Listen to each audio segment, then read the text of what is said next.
আমি তোমার সাথে কথা বলবো না। কেন মামনি, তুমি আমার সাথে কথা বলবে না কেন? আম্মু কি তোমাকে বকা দিয়েছে? দাঁড়াও, আমি তোমার আম্মুকে বকা দিয়ে দিচ্ছি। কেউ আমাকে বকা দিইনি। তাহলে কি হয়েছে মামনি, আমাকে বলো। কি মামনি, কথা বলছো না কেন? আমি সব বুঝতে পেরেছি। আমার ছোট্ট মামনির একটা টেডি লাগবে, তাই তো? না, আমার কিছু লাগবে না। তুমি কবে বাড়ি আসবা তাই বলো। হ্যাঁ মামনি, এই তো আমার ভিসা প্রায় রেডি হয়ে গেছে। আমি খুব তাড়াতাড়ি দেশে ফিরবো আম্মু।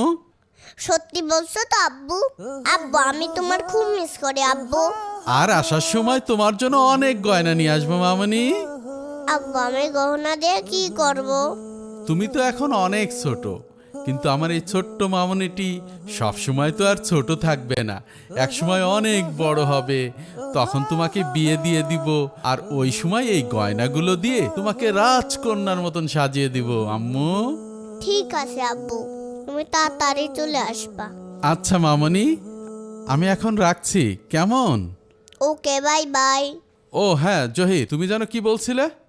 স্যার, মালাবার গোল্ড অ্যান্ড ডায়মন্ডসের চালানটা আটকে গেছে। ওদের লাইসেন্স ইস্যুতে কাস্টম থেকে ছাড় পাচ্ছে না। জহির, আমি কোনো কথা শুনতে চাই না। যত দ্রুত সম্ভব এই সমস্যাটা ক্লিয়ার করো।